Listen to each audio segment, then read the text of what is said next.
Hey guys, what is up? Super K-Man Rocks here, and we are here for my LCK week number 7 overview and analysis video here in the spring split. We're really getting closer and closer towards the end of the regular season here, only a couple of weeks remaining before we jump into playoffs. And remember, it's not the traditional playoffs. It's not just 6 teams fighting it out to see who ends up getting to finals or, what we've seen in recent years. It's the gauntlet style format, kind of, being brought back from many years ago. So every single placement matters. It's not just, oh, I want to make top 6. The difference between getting 3rd and getting 5th is pretty massive right now in terms of how this format ends up breaking down. So still a lot to play for these teams, and I'm excited. Hope you guys are as well. If you are, let me know down in the comments section below. What did you expect to happen this week? Did these teams live up to your expectations, or were you surprised by the outcomes? Always curious to know your thoughts and opinions down there. But let's go ahead and get into the content. If you are new here, what we are going to do is go series by series, talking about the advantages and disadvantages that each team was able to generate. I'll be giving a player of the series and a dud of the series for each individual series that we cover,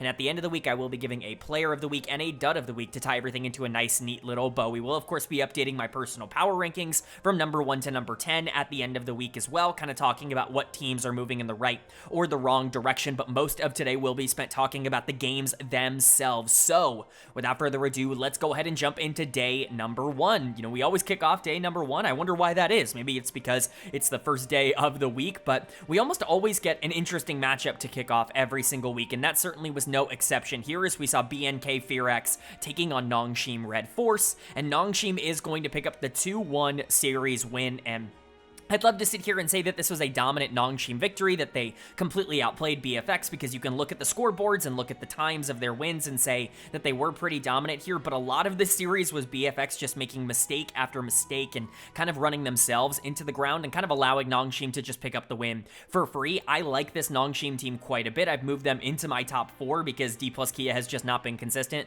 really at all, but there are some real concerns with where their form has been in recent weeks, because I just don't think they've been like superstars in terms of how they've played. So let's go ahead and talk about it. Player of the series for me is going to go to Kingen in the top lane. The top lane all-pro selection debate is going to be kind of difficult towards the end of this split. You've got 4 players right now that are really kind of duking it out for a lot of those spots, and Kingen is definitely within the realm. I know he's had a couple of bad games and bad series because he is super willing to kind of go for a lot of these more off-meta, Anivia top type of picks pretty consistently, but when he does play the meta top laners, he looks incredibly solid on them, and you can see that here in this series. Obviously, the Aatrox was solid in game 2, but it's the Mbessa in game number 3 that he's really getting player of the series for. If he wasn't quite as consistent in that 3rd game, I think things could have been a bit more difficult, because there was a lot, and I mean a lot of attention put into trying to shut down Kingen early on in this game. So credit to him for being able to not only survive that, but actually thrive in that environment, because that's exactly what he did. He thrived in terms of game number 3. So credit to him on the Mbessa. Again, he's been awesome, a fantastic pickup for NS. This is probably the second best split he's ever had, or the second best year he's ever had, only behind that 2022 DRX year where he won Worlds. I do want to give a shout out to the rest of this team as well. Calyx has continued to look like a pretty big upgrade in the mid lane. Obviously, he's not looked perfect against the top teams, but this is still a very young player with a lot of upside, and against like the bottom to mid-tier mid laners at this level, Vikla being a prime example of that explanation, he's actually looked phenomenal, and that's all you really need out of him in the mid lane. You don't need him to be a top 3 or a top 4, even a top 5 guy. You need him to be around top 6 and just be competitive enough that he can pick up easy wins against the players that are not quite fighting it out for top tier, and also survive at the very least against players that are, kind of in that top tier. And I think he's done an okay job at that. Jiwoo and Lehens were fine this series. Gideon continues to be a really big positive for NS, especially in that 3rd and final game again on Poppy. I really want to give the top side a big shout out, because they were kind of the carries here. Lehens is very aggressive, but I think in the past couple of weeks, Lehens has not necessarily been the focal point for where a lot of this team wants to put their resources, like he was in the winter split and even at the beginning of spring. So that's kind of a positive, I would say, overall, just a more flexible option, because we know that Lehens can still be that guy. But overall, it's a nice series for NS. Certainly can't complain about too much. And then for BNK FearX on the other side, they just don't really have the talent, and more specifically, they don't really have the macro in order to really compete with a team like NS. It looked like they were potentially going to try and break through into that upper echelon, especially because that number 6 spot in terms of playoffs was very wide open in terms of which teams could end up grabbing it. But FearX, unfortunately for them, feel like they've kind of fallen off in terms of where a lot of their successes have come from. Clear and Raptor, I think, had pretty solid starts to the split, and they've not been very good recently, but Diablo and Kellen, they still are very feast or famine, and we saw that in game 3, where They had a couple of positions where they could have actually just stalled the game out. You're playing like Gwen, Jinx, Lulu. You can play these late game team fights, even going into something like Ryze, Xayah, if you really want to do that. The problem is they just got way too antsy. They were taking fight after fight after fight, and often those fights were not good. They weren't well set up, they weren't at the right time, and they were really negative. It's clear, diving onto 4 members in the backline and, you know, Diablo stepping up to try and 1v4 when he's down like 2k gold individually in his own AD carry matchup. It's just a really weird game overall for BF. But to me, it's pretty easy to give dud of the series to Vikla in the mid lane. He's just been a disaster here for FearX. Not that that should be entirely surprising to anybody.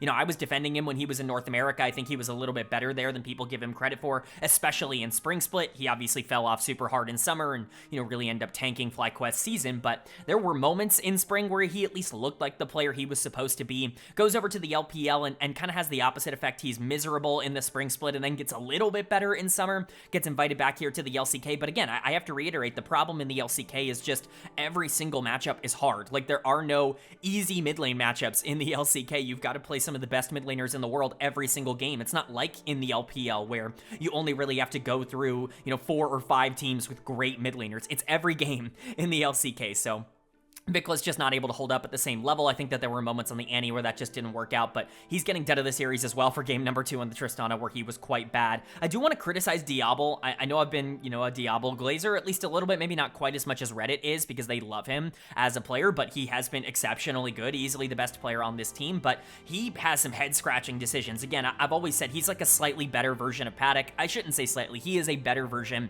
of what Paddock is as a player, but that inherently is going to give you some negatives alongside the positives, and you just got to live with that. You know, Clear and Raptor, like we said earlier, they were a big reason why this team was overperforming what the expectations were, and they have crashed back down to earth. And so, you know, BFX is just sitting in a spot where it looks like a lot of that early breakthrough was a bit of a mirage, and they're probably not going to be able to keep it up. And Nongshim, luckily for them, are going to go back above 500 here. They're fighting it out for like a top 3 or a top 4 spot in terms of the standings, which is pretty incredible. Remember, every single spot matters in terms of where you start. The only 2 that end up starting at the bottom are 5 and 6. And so if you can get that number 4 seed over that number 5 seed, that's 1 less best of that you have to win in order to try and qualify for MSI, which is pretty massive for Nongshim, as well as, let me remind you that in the summer split, it's not just a full regular season. We split into 2 groups. We split into top 5 and bottom 5 in terms of, you know, group Rise, I believe it's called, in terms of the upper echelon, something like that. And Nongshim getting into that upper echelon would be absolutely massive for them. So picking up a victory as predictable as it is already a big deal for them.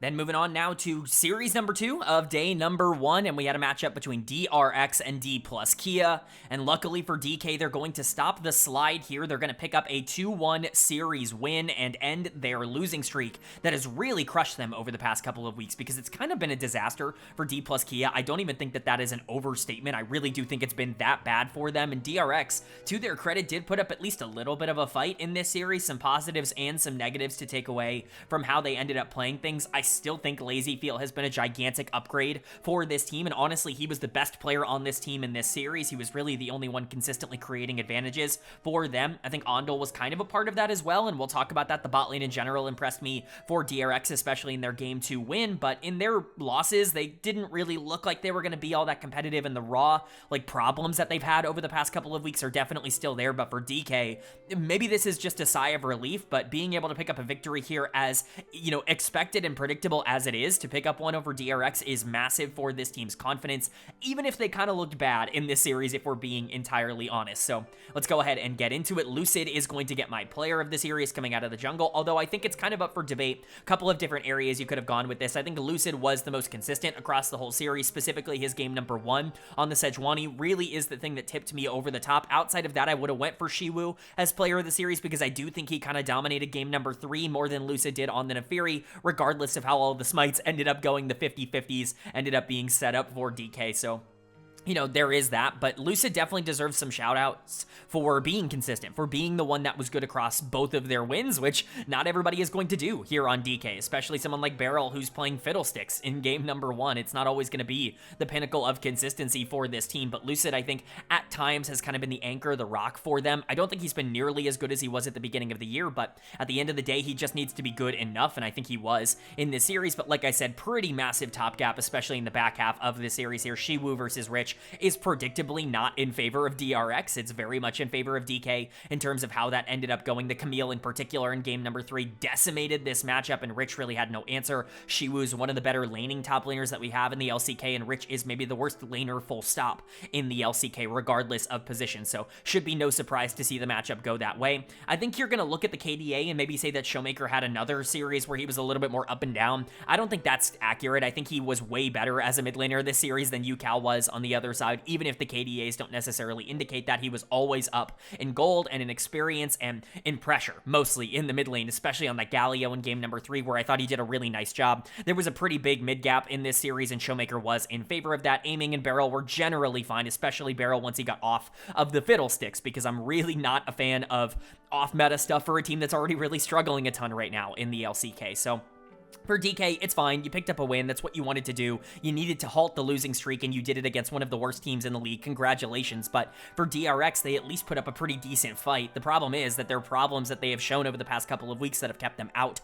of contention near even like top 7. They're still there. They're very much still a problem, and really it's the fact that these solo laners have just not been good enough, and honestly, it's completely unacceptable. I talked about how the bot lane actually did kind of step up here today. LazyFeel had another really solid series. I thought Ondel actually played really well in the support position, but when you're looking at these solo laners constantly losing in terms of XP and gold and what they're creating for themselves, it's just such a hole that you can't really dig yourself out of. Rich is going to get dud of the series for me. It was very obvious that he was entirely useless in game number 3. Maybe you can point out the Scion in game number 2 as being okay, but when you run down that third and final game as much as Rich did, it's really hard for me to justify you not being player of the series, right? Like, it's just a difficult circumstance, but UCal definitely deserves some flack for this series. He's not a perfect player, and there still is a lot going wrong with him individually. Like, I don't know what happened to his laning. It's completely disappeared. He has become a bad laner, and that's not something he was at any point throughout at any point of his career, even when he was playing bad in the LCK before he left for the LPL, before he went and joined Thunder Talk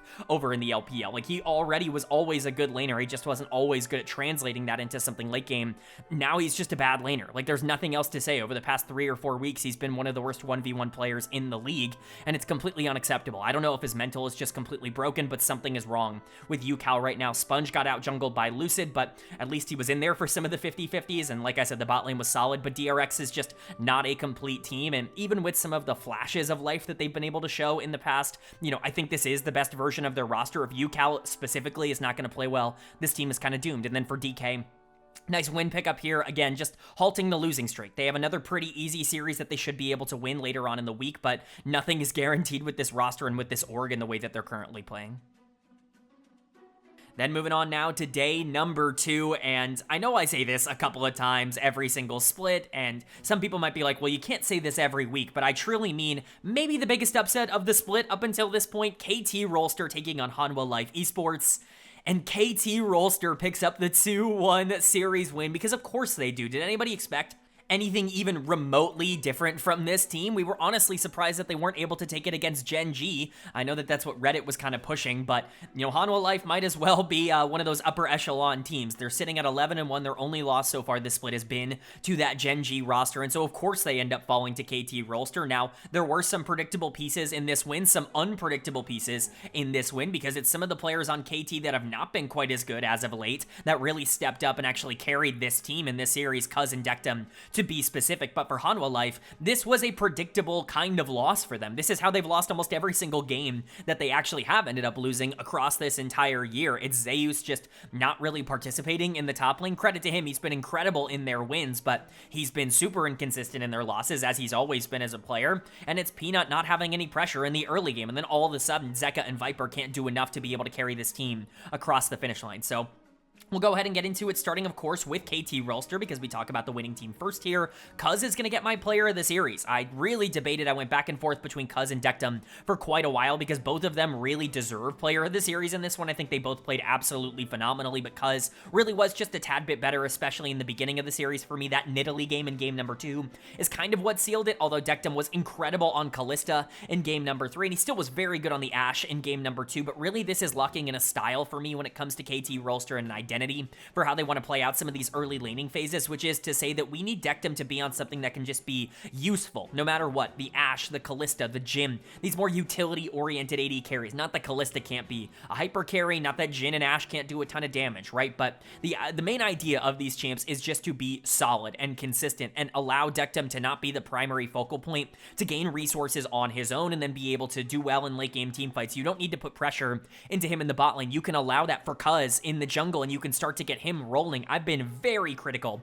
of Cuz across 2025. I do not think he's been a good jungler for KT at all this year, but this is a massive statement series for Cuz against a really good jungler in Peanut, obviously somebody who I've praised a lot over the course of this channel's history, but he's certainly not some sort of unbeatable player. It's not like there's this circumstance where Peanut is just going to dominate every single game, no matter what. Like, there's no flaws in his playstyle. He can be taken advantage of, and I think Cuz did a great job, especially in Game 2 on the Nidalee. He still was super influential on the Jarvan in Game number 3, though Jarvan is a champion that we're starting to see pick up some steam, not quite as much as maybe some of the other junglers that have gotten popular over the course of this year, but Jarvan is basically like budget Vi. Like, I think that's a very good way to think about it. If that champion's going to be banned throughout the entire series, then picking up something like Jarvan can still make a lot of those plays effective because he can dive the backline very efficiently. So, you know, it's nice to see Cuz staying proactive and staying aggressive and out jungling a player that has been pretty good across this year, but certainly not unbeatable, has shown signs of weakness at times, and Cuz did a good job to take advantage of that. But like I said, Dectum also kind of capitalizing and being the primary damage dealer throughout a lot of this series is ginormous for KT and really sets the tone for what the rest of this team can do, specifically on something like Kalista in game number 3. I think Kalista Nico was super underplayed as a bot lane duo. I understand that there are a lot of enchanters that are pretty good with Kalista, but Nico not only gives you the lane pressure and power that you're kind of looking for because her early game base damage is incredibly high, but she also is a perfect target to throw into the middle of a team fight with that big, you know, Pop Blossom ultimate. So really like that combo in game 3, and it very much ended up working out. Peter obviously executed on it fine, was oftentimes the first one to die in most of these team fights, but you can kind of excuse him for that. BDD was really solid in the mid lane, as he always is. You know, there have been some times where it's been more up and down, but for the most part, he's excellent, and Perfect was incredible last week. He was my player of the week in the entirety of the LCK, and he followed that up by being better than Zeus in this series. It's just been all roses so far for KT in the last couple of series. You know, we'll see when it eventually falls off the rails, because that's just what happens with KT Rolster, but at least now with the ride, it's pretty positive. And then for Hanwha Life on the other side, I'm not going to freak out too much over this. This is a team that's basically already locked in top 2. There's almost nothing for them to play for at this point in this split. The only thing that they could theoretically try and play for is a win over Gen.G that could get them the #1 seed, but even that seems like a little bit of a reach at this point, and who really cares, right? Like, you're fighting it out for side select in a series in the playoffs to try and qualify for MSI. Hanwha Life definitely still have a lot going for them, but it's clear what their weaknesses are. Zeus is just not a consistent player. He's going to get dead of the series here, and I understand this guy's pushing for MVP right now. It's him and Chovy as like the 1A, 1B in terms of the MVP race. Well, Chovy doesn't have the bad games that Zeus has. Like, that's just the truth of it. Again, people criticize me for the fact that I have, you know, kind of put Zeus as an A- player for his entire career. This is why. He just has series like this every once in a while. He was completely useless on Ambessa in game 3, and he kind of ran it down in game 2 on the Jace as well. But I think you could theoretically give dead of the series to Peanut as well. Gigantic jungle gap in this one in favor of Cuz, which is just pretty unacceptable. As much as we pointed out that Peanut does have weaknesses and flaws and is not this perfect player, he should be good enough to be able to win this matchup, and not winning it is a problem for him. Zeka and Viper were totally fine. Zeka maybe not quite as good as BDD on the other side, and Viper definitely not as good as Dectum in terms of the resources that he was able to get, but they weren't the problem here. Delight really wasn't the problem either, even though he did pull out the Elise support in game number 3 and lost. Big shocker, but Hanwha Life are going to be fine. Sitting at 11-2, like, if that's your big, oh no, we're panicking moment, then I think you're going to be fine. This is more so a big win for KT to show that they have the talent to be able to step up at any given moment, and I think more importantly, the fact that the talent that was struggling at the beginning of the year is starting to come along and starting to be a bit more consistent. Cousin Dectum, in particular, looking great here.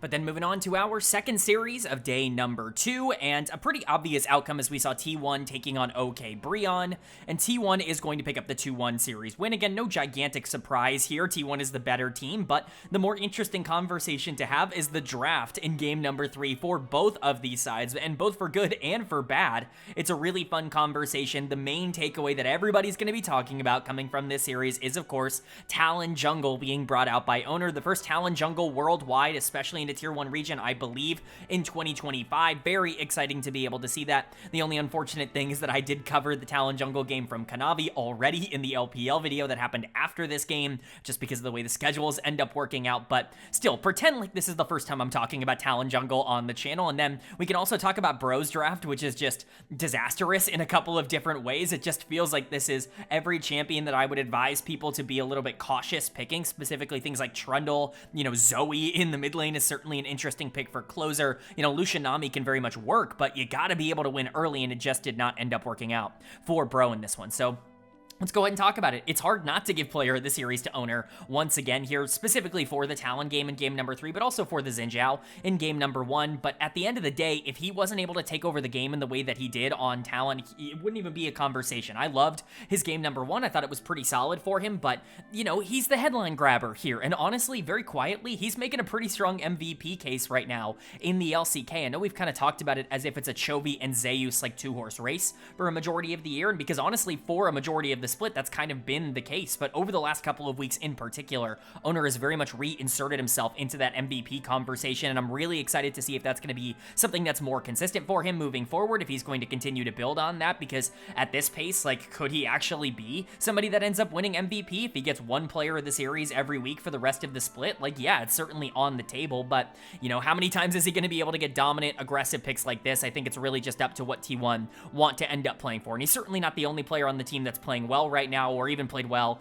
in this series. Doran in the top lane was exceptionally good in the back half here on the Jax. I think that's really the game that stood out for me. The Shen was not useful, and trust me, we will talk about that on the other side for Bro. But Doran, you know, at times he's going to be awful, like in game number 2 on the Jace, and at times he's going to be phenomenal, like he was in game 3 on the Jax. Everybody talks about this domestic Doran, like, power buff that he ends up getting throughout a lot of the back half of these series, but at the end of the day, most of it is just that Doran is a good player, but has slightly inconsistent tendencies that can be taken advantage of by incredibly mechanically talented players. Morgan was not that in this series, so Doran ended up looking great in game number 3. Faker has been way better than people have been giving him credit for across this split. I would argue he's playing better right now than he has in a little while. I know his form can fluctuate quite a bit. He was incredible in 2023 in the regular season. His 2024 domestic play was pretty underwhelming, all things considered. It just never really went the way that people wanted it to, and now he's kind of back in 2025. It can definitely go from great to bad really in the blink of an eye, just because we know that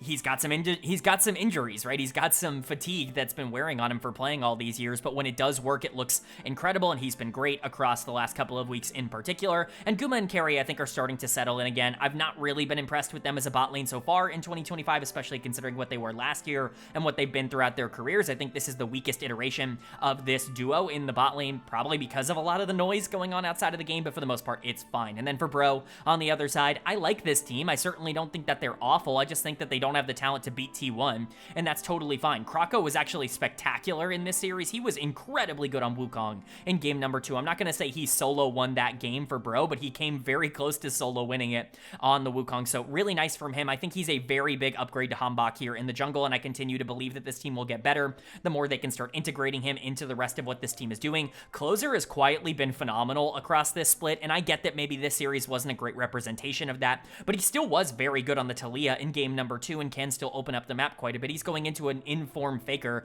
You're not blaming him too much, although I will say Faker historically does struggle a bit more against former T1 players that somehow didn't quite apply to Closer in this series. Hype and Polu were not the problem, but Morgan certainly was. He's going to get done to the series for me in the top lane. Again, that Shen was just entirely useless in game number 3. When you're going to play Shen and just always split push, barely ever use your ult to teleport in, you're kind of not using the champion well. It just felt very, very bad. Morgan was constantly behind the 8-ball in terms of the push on the top side. Doran had all the pressure in the world in the 1v1, and then obviously he wasn't really making an impact in any of the 5v5s as well. Like, you pick Shen as an answer to Jax because you can answer the side lane push and be able to get into every fight consistently. That didn't really happen for Morgan, who was just bad in this series. And again, I think it's, you know, proper to criticize this draft in game 3. Trundle is a pick that I think is super overplayed right now. I think Zoe is not particularly good enough to be in the meta, so just a lot of things I think you can criticize for Bro, but at the end of the day, they threw some ideas at the wall to try and take down T1, and they didn't work. T1 was the better team. Nobody should be all that surprised by that.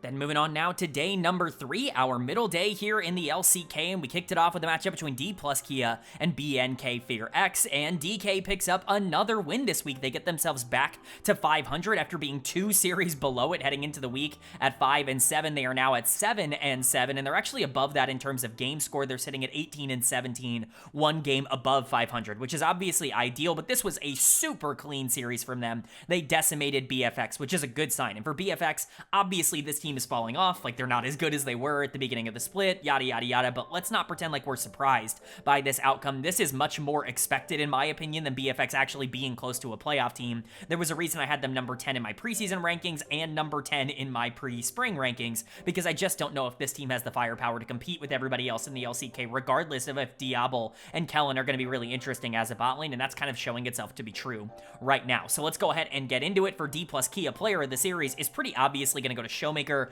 in the mid lane. I say pretty obviously, but there were 2 pentakills this series, and neither of them were Showmaker, and so maybe you want to give it to Lucid for the penta that he got in game number 1, or maybe you want to give it to Aiming for the penta he got in game number 2. I think it's kind of up to you to determine which one of those you want to end up, prioritizing. If you would prefer to take one of them over Showmaker, that's entirely fair. Hell, Beryl popped off in this series. He was incredible on the Alistar, and that's already a really big positive, but for me, Showmaker was certainly the most consistent positive for DK across this series, and in almost every play they ended up capitalizing on, he was the main setup, I would say, for a lot of what they were going for. Specifically, his gigantic gold lead into Vikla in the mid lane was pretty unapproachable for BFX. There was no way to really overcome that issue, and so if you want to give it to Lucid for his ability to pop off, or Aiming, for the team fights, or Beryl for some of the flashy Alistar plays specifically he made in game number 2, I do kind of understand that, but for me, Showmaker is the one to grab it, and this team is always going to function well so long as Showmaker is in form. Now, that's not to say that if Showmaker is not in form, they can't win, because I do still think that that is possible, but if he is in form, then this team is probably going to have the pressure they need, because Lucid is a relatively consistent jungler. The problem for Lucid has been that his laners have not been the most consistent in the world. His bot lane doesn't win early in the 2v2, so if Showmaker's not playing well, things become a tad bit dicier, but if those two are on form, if that's going to be one of the better jungle mid duos in the LCK, it's going to be pretty difficult to stop this team regardless of what happens elsewhere. Aiming is Aiming. We know exactly who he is as a player at this point in his career. He is not a good laner. I would say he's an average laner at this level, but certainly not an above average laner, and an elite, like a top 1 or a top 2 team fighter in the entire region. That's just what he is as a player. That's why things like Zeri end up working out super well for him, and I'm glad he finally was able to get his pentakill here that he's kind of been chasing across multiple splits this year. If Beryl is not running it down in the support position, because remember, Beryl's been one of the least valuable players for me in the LCK all split long, very reminiscent of how he has been on teams like DRX and KT Rolster in the past, but if Beryl's not going to be running it down in the bot lane, Shiwu's very talented as a laner on the top side, and Lucid and Showmaker, like I said,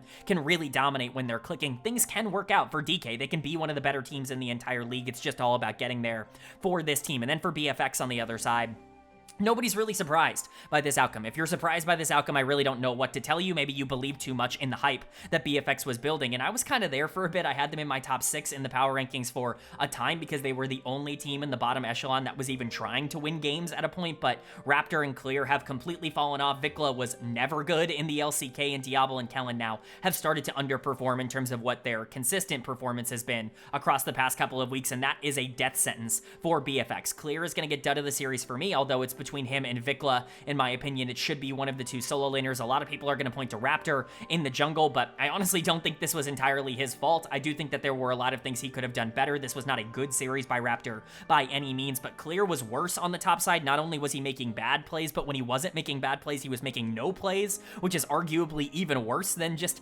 running it down and trying to do something on the top side of the map. There were only 2 modes, which was dying or staying so far back that he couldn't influence the game at all on things like Rumble and Gwen, what most people consider to be the 2 best top laners in the game right now. It's just not really acceptable. And then Vikla just had no chance against Showmaker. This guy is completely outclassed at the LCK level. I'm not sure there's an option to be able to replace him with mid-split, but at this point, I really would be looking elsewhere. I think Vikla has proven that he's just not a player that is capable of playing regularly in the LCK. Again, it's not easy to find mid laners who can make that transition, especially mid-year, but if there is anybody out there, you gotta be able to try and pull the trigger on it, because right now, it looks a bit doomed. I know someone like Fate has been brought in mid-split for other teams in the past, like Bro, to try and stabilize. Maybe that can happen here for BFX, because I do still think there's an opportunity for them to maybe not push to be a playoff team, but push to be relevant this year, and Vikla just kind of takes away that opportunity. Diablo and Kellen are fine, but they also have made a lot of mistakes over the course of the past couple of series, and so it's all just kind of coming crashing down for BFX. They have returned to being one of the worst teams in the LCK, and I can't say that I'm surprised. And for DK on the other side, it looks like they're getting into form, and obviously this team can be relatively flippy, but you don't want to overreact to a couple of wins over teams that they absolutely should be beating. They definitely still need to up their consistency, and just because they played one clean series does not mean they're going to be able to translate that indefinitely through the rest of the split. Then moving on now to our second series of day 3, and it's a worst versus first matchup here in the LCK, which can sometimes get a little spicy. Maybe not here, but it was DNF, the DN Freecs, of course, taking on Gen.G, and Gen.G does decimate them. Like, it's a 2-0, it's not particularly close. Both games are sub 26 minutes. Absolutely absurd. A 24-minute win, 16-1 in game number 2, even 15-2 in game number 1. It's just utterly dominant from Gen.G. Not that you would have expected anything else from these two teams. It's the best team in the league, who's been undefeated in terms of their series, who's only lost 3 games, all split, versus DNF, who just barely was able to get their first series win last week and has looked completely incompetent in almost every other circumstance. No one should be surprised by the severity of this series, and quite frankly, I don't know if there's a ton I can even talk about here. It was just winning on every side for Gen.G. They were better in every aspect, and so we'll go ahead and get into it here. Player of the series, at least for me, is going to go to Ruler in the bot lane. I know Broadcast gave it to Duro, and I've given a lot of player of the series to Duro over the course of this split, but to me, Ruler has gone a bit under the radar for just how good he's been for Gen.G. I know there's been some talk about, who the players on this team are that are really pushing them forward. Of course, Chovy is like running away with the MVP conversation right now, as he should be for a lot of people. He's definitely deserved to be up there, but this bot lane has been sensational. I think there are times where top lane feels a little irrelevant for this team, not in like a good or a bad way, just in a way where, Keen doesn't need resources, and he's probably also not going to carry a lot of these games. It just kind of is the way that it is. He's going to win individually 1v1 and then let the rest of the team kind of take all the glory. And Canyon, to me, has also just kind of been, I don't want to say along for the ride, but I don't think he's quite been as much of a main character as maybe Canyon has been in the past. I certainly don't think he's been as noticeable as he was in 2024 for this team, his first year on the org, and that I think is in big part due to the bot lane being as good as they have been. I think they're taking a lot of headlines for me. Chovy obviously deserves to be shout out there, but Ruler has arguably been the best AD carry in the world so far this year. I certainly think he's in the conversation. Him and Viper have both been really exceptional for their teams, and Duro has really stepped up. I've said it once, I've said it 1,000 times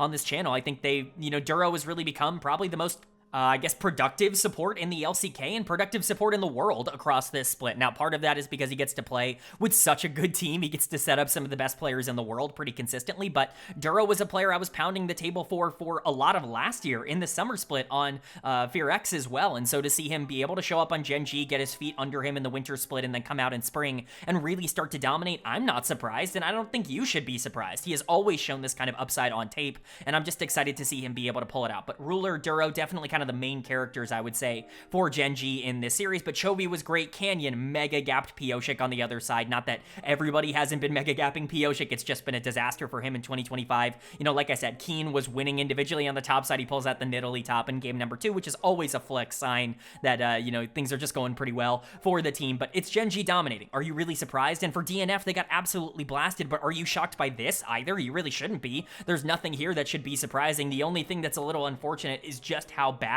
this team was at even staying relevant across these games. It was so disastrous for DNF. You're looking at multiple players who did not participate in a single kill across both games, and one of them is your jungler. And yeah, Pioshik's gonna get dud of the series here. 0-8-0 across 2 games in a professional environment is completely unacceptable as a jungler. Like, I get it. Berserker did not participate in a kill either. He was 0-5-0, but as an AD carry, he was playing a lot safer, and he's not gonna be around every single play. If you are a jungler and you're not involved in a single positive play for your team for the entirety of a series, like, can you justify even playing in the league at this point? I have been very vocal about how it's absurd that Pioshik has not been replaced at this point, and Void came in for one series. We saw that it could look different, and this team decided, no, we're gonna stick with Pioshik, and I just don't really understand why. There's nothing to play for right now for this team. You're already eliminated from playoffs, I believe. I think technically they're not, but maybe technically they are now after this loss to Gen.G. We'll have to check at the end of the video, but it's not like like this team is ever going to be trying to get top 6 or top 5 and get into that upper group or anything like that.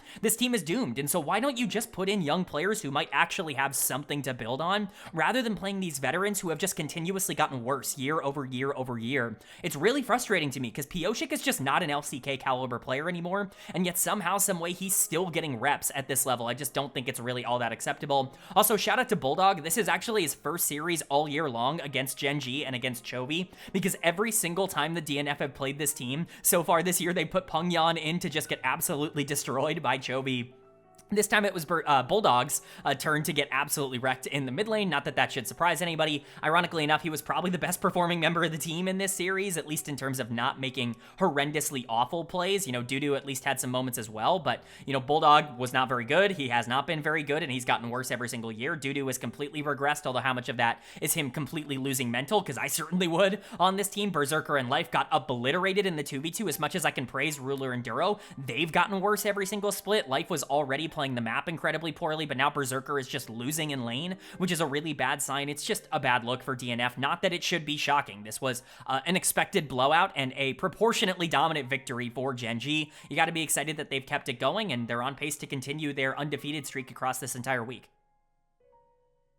Then moving on now to day number 4, and we kick day 4 off with a matchup between DRX and Nongshim RedForce, where Nongshim is going to pick up the 2-1 series win. Again, credit to DRX for being able to pull out 2 1-2 losses across this week. At least they picked up some games, which isn't always, you know, expected for this team, but Nongshim was just a little bit better here today. There are some things they absolutely need to clean up in terms of their execution, because not everything is all that perfect for them right now, but in terms of being able to finish things down the stretch for this team, that's kind of where they come in and just end up figuring it out every once in a while. This is not the first, but the second time this week where a team has, you know, been in an okay spot against Nongshim and then just completely lost their minds in the back half of game number 3 and run it down. BFX did it earlier this week. DRX does it in game number 3, just constantly engaging on the Leona over and over and over again until they end up losing the game. But it puts Nongshim at 8-6, which is certainly a pretty interesting place for them to be in, because that Leona was such an attention grabber, we'll just say, in game number 3. Lehens is actually going to get player of the series for me, and I think that there is going to be some argument here. Once again, like Draven Elise in game number 1, Lehens is obsessed with Elise. I think he's picked it in every single series over the last like 3 or 4 weeks. I'm sure somebody can fact check me on that, but I think it's legitimately been like 7 or 8 series in a row where he's picked Elise support. He's literally obsessed with this champion. It's his favorite in the entire game at the current moment, and you know, it's been working for him, and he's like single-handedly keeping the Elise win rate alive. And you know, I should say that he's actually raising it quite a bit, because everybody else has stopped playing the champion because it's not worked for anybody else. But it's the Leona in game number 3 that he's mostly getting this player of the series for. Again, just like this global taunt that Lehens had on him, they constantly were engaging on this Leona on the front line and, you know, putting way too much into killing the support, and Leona was still incredibly useful in game number 3 in terms of locking down priority targets. And so want to give a big shout out to Lehens. It's his first series in a while where it really feels like, oh, like he was the main character, he was the main guy for Nongshim. Not to try to say that in a negative way, I just don't think he's necessarily been what he was in Winter, which is this guy where you don't need to look at the KDA, you just need to understand that he's the most impactful player on the Rift. This was the first time it kind of felt like that in a little while. I also want to give another big shout out to Kingin. Those equalizers in game 3 were absolutely gorgeous from him on the Rumble. As much as we can talk about how DRX kind of threw away some of their game plan by constantly engaging on the wrong target, you still need follow-up damage, and Kingin very much offered that, and that's with Rich actually having one of his best series in quite a while. Kingin was still very useful, so credit to him. Gideon was very active on the map. Calyx and Jiwoo were generally fine, but Nongshim, you know, they don't feel like a superstar team right now. They don't even feel as good as they did 3 or 4 weeks ago. In my opinion, it feels like this team has regressed quite a bit. They don't really have consistent win conditions. That being said, the LCK is so top-heavy that these bottom teams still can't put up a fight against Nongshim, and they're certainly good enough to capitalize when teams like DRX make gigantic errors against them, which they have pretty consistently. So they're sitting at 8-6, but I'm really not sure how to feel about that 8-6 record. And then for DRX on the other side, you know, it's pretty easy to point out where things went wrong in the back half of this series. Quite frankly, their carry duo just was atrociously awful. Ucal and LazyFeel played really bad in game number 3, which is unfortunate because they were very good in game number 2. Ucal's gonna get dud of the series for me because he was bad in game 1 and in game 3, but specifically in game 3, he was almost entirely useless. He's burning his entire kit in order to kill a Leona. It's really just disappointing to try and watch. And again, how the mighty have fallen. Ucal is just completely... I've lost faith in Ucal individually as a player. You know, his confidence confidence, I think, is gone. His mechanical ceiling is still potentially there, but we haven't been able to see it in quite a while. Everything that could go wrong for UCal right now is going wrong, and he's genuinely been one of the least valuable players in the LCK. This has turned from a situation where it's like UCal and 4 wards to a bunch of players trying to win in spite of UCal, which is just impossible for me to have imagined just a couple of months ago. But LazyFeel finally had what I would consider to be his first like really bad series at the LCK level. He was just useless here in game number 3. No damage coming in from the Jhin, could not break through the front line at all, like just could not do anything. And it's unfortunate because, like I said, the rest of this team was okay. Ondel had a pretty fine series in terms of the engages he was going for. Rich actually played really well on the top side, and Sponge was generally okay in that same vein, especially in their game 2 win. But, you know, if your carry duo is not going to be there, if you have no damage coming out of these team comps, then it is going to be a bit doomed, and that was the case for DRX. And so they dropped to 3-11 here at the end of week number 7. Never a great place for them to be, but at this point, I think you can realistically understand that they're not a very good team. And Nongshim, like I said, 8-6, it's all well and good. You're sitting in 4th place right now in terms of the standings. I think that that record is a little bit inflated because the bottom tier teams are just not very good. Do I think that this team is definitely top 4? You know, I can't guarantee you that because they still have a lot of things they need to work on, but with how open things are outside of the top 3, it's very possible this team could be a Worlds team if they keep going. Then moving on to our second series of day number 4, and it's another big win for KT Rolster as they take on OK BRION and pick up the 2-1 series victory. Bro is able to grab that second game. There are some moments to kind of take away from this in a positive light for Bro, but for the most part, this is a big plus for KT Rolster, who continue to be on fire. This was a team that was all the way down at number 9 in my power rankings just a couple of weeks ago, but because of the win streak that they put themselves on, 4 in a row now for KT, they are back up to 500. They are 7-7 in terms of series score. 1 game below 500 because of the game 2 loss here in terms of game score at 16-17, but still a very great place for KT to be, considering where they had been at even just a couple of weeks ago. It's just obviously a huge positive for this team. And then for Bro on the other side, this team is better than what they were a couple of weeks ago. It is clear that Krako has been an upgrade in the jungle. I don't even think anybody can really deny that. The problem is they're kind of running into the harder part of their schedule right now, and so it doesn't necessarily show it. They're definitely better than the bottom 2, and they might even be a top 7 team right now in the LCK with, you know, FearX kind of, you know, fumbling the bag, we'll just say, but it's just hard for them to be able to show that off. That being said, Hype obviously ineligible to play against KT as he has been all year, so Bull stepped in once more, but wasn't enough, even with Bull playing fine, and we'll talk about that. But player of the series for me is going to go to Perfect in the top lane, and this might not really appear to be all that obvious of a decision if you just looked at the KDA. Like, if you just looked at what happened in a couple of these games, you know, KDA-wise, you might not see Perfect as important as he actually was, but his game 3 was genuinely phenomenal on the Jason. He was really good in game number 1 as well. Really not a lot of negatives that I can give to him. Ever since he was reinserted back into the lineup last week, he's been one of the best players in the LCK. I know it's a small sample size, it's only 4 best of 3s that he's played since then, but in 3 of those he's gotten player of the series, and in the other one he was still really good in the top lane in a really big upset against Hanwha Life. And so you feel pretty good about where Perfect is at. I've always been a big Perfect believer. Anybody who's followed the channel for a long time will remember that I've been kind of on this guy's hype train for a little while, so it's nice to see that actually coming to fruition. But once again, very similar to that series for against Hanwha Life, I should say. Cuz and Dektum playing really well again, and Cuz actually got the broadcast player of the series. I completely disagree with that. I think Perfect was easily the most valuable player on the Rift when it really mattered the most in game 3, but Cuz was awesome across this entire series, and that's even with Krako stepping up and playing really well and playing really aggressive, especially on the Nocturne in game 2. I thought Cuz still did a really good job at being able to answer. If he's going to be the Cuz that we've kind of grown to know, the Cuz from, you know, KT's past, if you will, I think that that's immediately going to change the outlook of what this team is, because right now, like going into this week, it was like, well, you know, they're starting to develop some momentum. I think Perfect and BDD are playing really well, and Dektum and Peter have their moments, but if Cuz isn't going to be an upper tier jungler, it's going to be hard for this team to compete. Well, he's been more than just an upper tier jungler this week. He was awesome across both of the series they played. He's got to be able to keep that up. Like I said, Dektum also playing really well. He's just been super consistent, and I think more specifically, he's found his style, playing these champions that don't really need a lot of resources in order to be relevant. Caitlyn would like them. Like, she certainly can use them in the early game, but outside of Caitlyn, like, Varus is kind of known for being good no matter the circumstance. Xayah is always the champion that people think of when they think of low resource because she has her own escape tools. We saw the Jhin, the Ashe, things like that earlier this week. It's just consistent pieces that don't really need a lot of investment. Dektum really thrives in that role. Peter was solid this week, and somehow, some way, BDD is the last player I'm talking about on KT, and he still completely outplayed Closer in the mid lane. So everything just kind of going well for KT right now. And for Bro, you'd love to criticize this loss just a tad bit more, but at the end of the day, picking up a game win over a white-hot KT Rolster, while still looking relevant in a couple of areas, is okay. It's just not the best case scenario. This team is clearly not ideal. Like, they're not perfect, but could they be the 7th best team in the league? Yeah, I think that's fair. I think, unfortunately, the player that I've kind of hyped up the most for Bro across this split in Closer in the mid lane did not have a very good series. He's going to get dud of the series for me. Pretty easy to kind of call that out. Outside of Azir in game 2, he didn't really have a particularly good game in this series. It just wasn't a great look for him.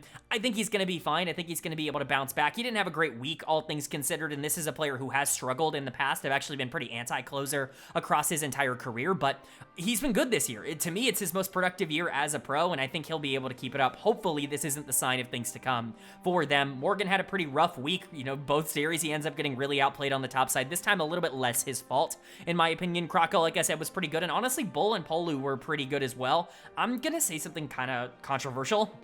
Not kind of controversial, very controversial. I think Bull has looked better on tape than Hype has this year. I'm pretty anti-Hype in terms of what he has been so far. Not that I think he's a bad player, just that I think he's like a slightly below average AD carry in terms of where he's at his current level. Bull has definitely looked a little bit better than that. It's hard to really tell because Bull's sample size is so much smaller, but that's kind of a hot take that I'm willing to see how it ends up playing out. A lot of the KT Challengers players have just not succeeded. Obviously, Hype and Hambak have already been replaced, but you know, it's just the way that it is right now, so we will see. But Bro, losing this 1-2 isn't the worst thing in the world, and KT picking up a big win is really nice for them, but if they can keep this up, who knows? Maybe this team can randomly start to get themselves into top 5 and, you know, take advantage of one of these other teams that's less consistent and, you know, turn their entire year around.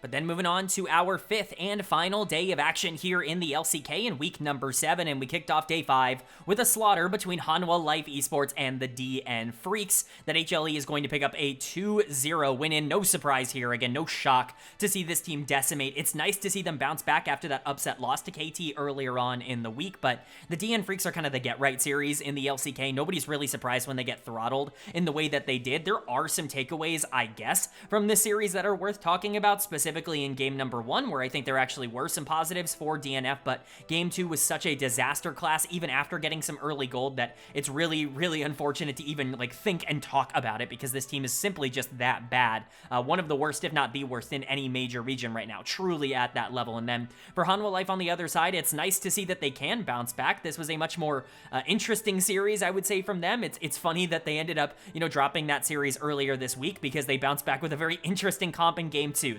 The heal-oriented comp, the Vladimir Soraka game 2 draft that everybody's been hyping up. You know, it's a very funny one, so we'll talk about it here. Zeus is obviously player of the series. You don't need me to really explain that to you if you watch these games. He was awful against KT Rolster, got completely outplayed by Perfect, and wasn't really relevant in that series at all. So I think he had something on his mind going into this one. That's the least I can say. I think he definitely had revenge in the brain going in, because that Vladimir game was just disgusting, like actually disgusting. He was legitimately unkillable for a majority of that game. Not only was he healing through every bit of damage that a low damage comp on the other side of this matchup was doing, especially because Victor was behind, but you also had a Soraka that was there to continuously keep him high health, so he never even really had to heal himself. He has the pool to escape danger. It's just ridiculous. You give one of the most talented players in the world a champion that basically can't be punished under any circumstance. Now all of a sudden those aggressive plays that we criticize Zeus for, they all go out the window, because they're all positive plays now, which is just ridiculous. Again, Dudu has not even been remotely the level of player that he has been the past couple of years. If you had asked me 2 years ago who would win between Zeus and Dudu,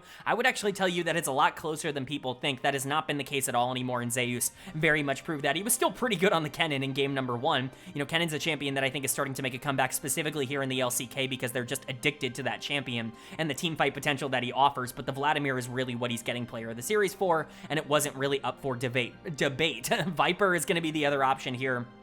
Even with an early death in game number 2 on the Kalista, you know, getting himself behind, he still was so much more useful than basically anybody on DNF in these late team fights, and it just goes to show you how high of a level Viper is playing at right now. Again, him and Ruler 1A, 1B in terms of who is at the top of the 80 carry leaderboards. Pays is right up there as well if you want to consider LPL talent globally, but Viper's been tremendous across this year, having one of, if not the best support in the world in Delight certainly helps things. The Soraka was a huge focal point for this draft, and I'm not surprised to see it get a ton of attention. Peanut and Zeka were also really solid. Peanut's macro is incredible and certainly was infinitely better than DNF's on the other side, so you just can't really be frustrated by anything here for HLE. All of it ended up clicking and all of it looked good. And then for the Freecs on the other side, this team is just garbage. They don't do anything at even a remotely average level. Berserker was awful in this series. He's going to get dudded the series for me. I think a lot of people are going to point to Pioshik in this one, but after game number 1, it's just really hard for me to give that to him. He was much, much worse in game number 2. In fact, I would argue he definitely is dud of the game for game number 2, but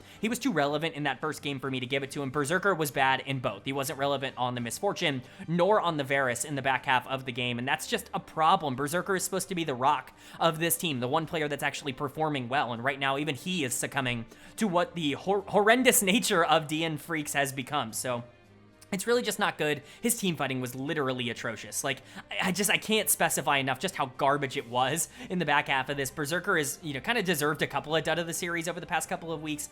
I'm going to chalk it up to the fact that he's just mentally checked out. Whatever you want to put there, I think is totally fine with me. Pioshik was really bad, and he continues to be a player that should not be in the LCK, but I've kind of gone on that tangent enough as of late. Dudu is starting to get really destroyed on the top side, which is not good. He is another player that just needs to be a lot better than what he actually is right now. The problems for him aren't macro related, they are micro related, and that is a bigger problem because this is a player who's always looked good in the 1v1s, even if DNF's macro is by far the worst in the entire LCK.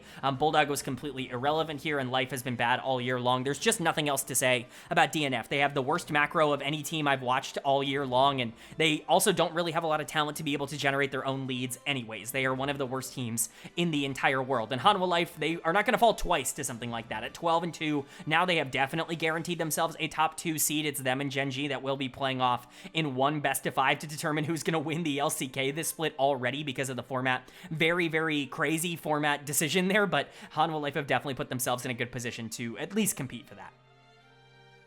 But that's going to bring us to our final series of the week, and it's a big one. It's the rivalry here in the LCK. It's Gen.G taking on T1.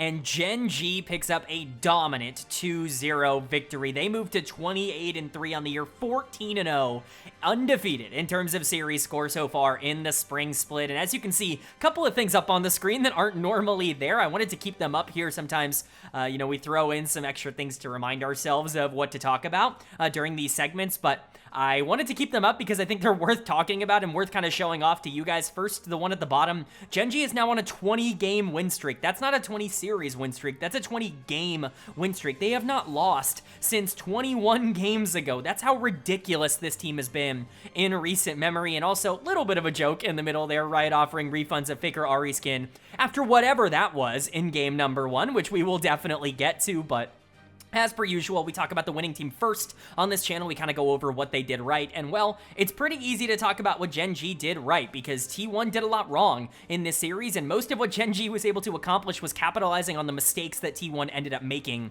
on the other side of this, and I can't think of a player who embodied that more than Canyon in the jungle, who is going to get my player of the series. This might not look all that obvious on paper, but once again, it's objective steal after objective steal, and it's a macro dominance. There's nothing else really to say. The Skarner in game number 1 was excellent from Canyon. I think that's really the game where you're looking at, Canyon is stepping up and being the primary facilitator and the playmaker for the team, but the Pantheon in game 2 was still incredibly relevant. It just might not appear so if you just looked at the box score. Canyon has had some better games as of late. It's funny because I was a little bit lower on Canyon at the beginning of the split in terms of just how things were. I thought he was way too feast or famine to be considered a top 1 jungler. He's right back up there, especially because Owner is kind of the consensus number 1 jungler in the league right now in terms of his production.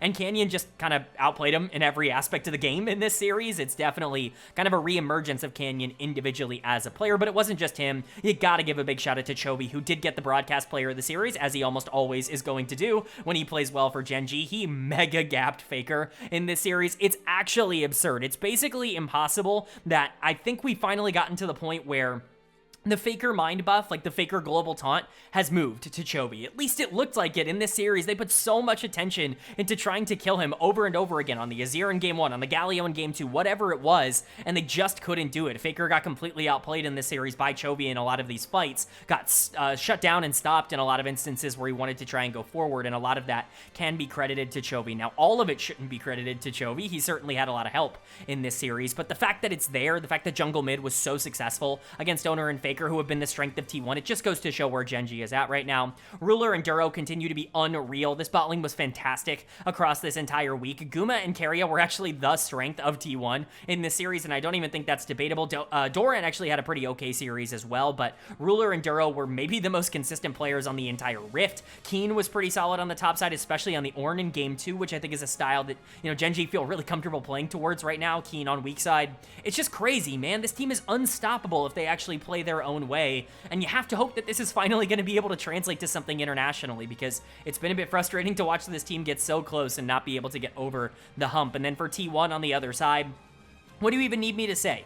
Owner, Faker, they were awful. Like, genuinely awful in this series. It doesn't even reflect in the KDAs. They were so much worse than their KDAs would indicate. This was as poorly played as you could possibly ask from those two, which is frustrating because they've been so good so far in 2025. Faker in particular feels back in form, but Owner has been an MVP candidate, maybe even MVP frontrunner for some people so far in 2025, and both of them just completely shit the bed in this series. There's really no other way to put it. I'm giving dud of the series to Faker because his individual plays were so much worse in terms of just how the mechanics were executed. You know, Faker has had the same kinds of problems over the past year or so when he does struggle domestically, and that's just going too far forward and not playing with the rest of his team, making some bad decisions in terms of where to take a lot of these fights. That was exponentially bad in this series. The Ahri game was horrendous in game number 1, but Owner got mega out-jungled in game number 1, and then also lost every smite in game number 2 on the Wukong. It's just completely unacceptable for players of this caliber to play the way that they did in this series, and that's with Doran, Guma, and KIA not even being bad, being totally fine, and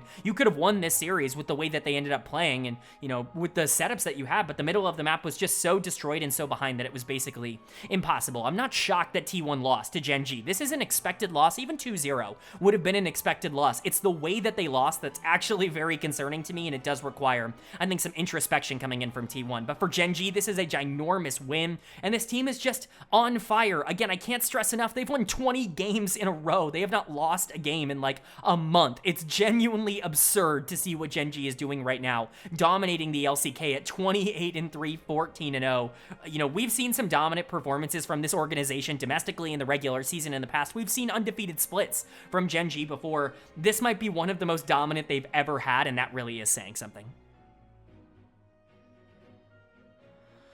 Alright, but that is going to do it for my LCK week number 7 overview and analysis video here in the spring split. Up on the screen, the updated standings after 7 weeks of action. We are already starting to lock in some playoff teams and eliminate some teams from playoff contention. Gen.G has already guaranteed themselves top 2 no matter what. Hanwha Life just outside of that right now. They've guaranteed themselves top 3 no matter what ends up happening. Obviously, very likely they end up getting top 2, especially with T1 getting destroyed by Gen.G at the end of the week, but the only team that's officially been eliminated so far from playoff contention, the DN Freecs. They are done. They can no longer make playoffs. I hope this finally incentivizes this org to start going in a youth movement, a different direction. Players like Pioshik and Life just really should not be playing for this team right now in the direction that they are currently heading, but we'll talk about that next week, hopefully. Let's go ahead and jump into my power rankings, which you can see to the right of every single team. Next to that, you can see change, which is how they have changed from last week to this week. No changes at the top of the standings. Some people might put Dplus KIA back into the top 4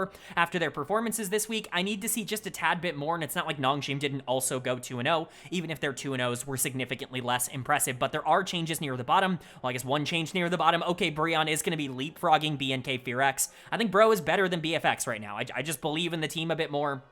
This isn't all that consequential of a change right now. It has finally become a top 6 in the LCK instead of a top 5, and KT has really re-emerged as the clear-cut number 6 team. In fact, you might even put them higher. Like, they might be better than Nongshim and DK right now. They're certainly hotter in terms of the win streak that they're on. I don't know how consistent that's going to be for this team, but at least for now, they're going to stay at number 6. But Bro, I think, is the best of the rest in terms of their performances. I think Krakow has really made this team better. I just think their schedule has been a bit harder. BFX, I do not believe in, so they drop to number 8. DRX and DNF are still the 2 worst teams in the league, though. So those are my power rankings. Let me know what you agree with or disagree with down in the comment section below. I'm always curious to know where you guys stand on a lot of this stuff. But let's go ahead and move on to my player of the week and my dud of the week for week number 7. My player of the week is going to go to Cuz, the jungler for KT Rolster. You know, KT was on fire this week. They pull off a gigantic upset over Hanwha Life, and Cuz is kind of leading the charge in that regard. Really great game on the Nidalee in game 2, and then really set everything up on the Jarvan in game number 3, especially for Dectum, who really dominated that final game on Kalista.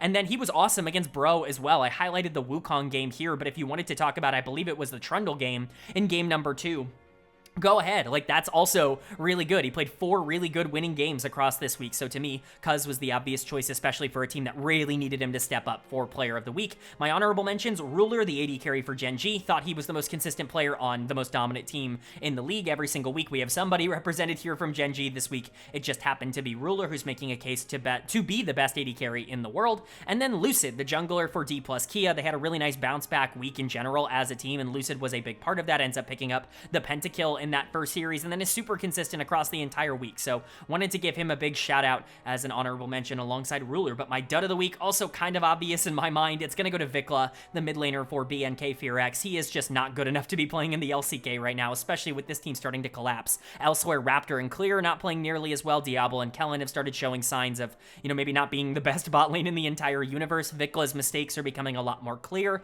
and a lot more exploitable, which is a big problem for FearX because he is clearly the worst mid laner in the LCK at the moment, and that it's steep competition in terms of how some of these players have played. So, Vikla's gonna get dud of the week for me, and Cuz is gonna get player of the week, but that's gonna do it. I do hope you guys enjoyed. If you did, leave a like. It really does mean a lot to me. It lets me know you guys are enjoying the content, and it does help get this video out to a lot more people, which I'm always very appreciative of. If you're new here, hit the subscribe button. We're gonna be posting about the rest of the LCK. We've got a couple of weeks of the regular season left, and then we jump into the gauntlet style playoffs, which I'm very excited about, but we also cover all 3 of the other major regions, so LTA North, LEC, and LPL every single week on this channel, as well as the NACL Tier 2 over in North America. So if you want a comprehensive overview of everything going on in LoL Esports, this is the place for it. Hit subscribe and hit that bell so you can be notified when those videos do go live. But with all that being said, I hope you all are having a great day. I hope you continue to have a great day, and I will see you all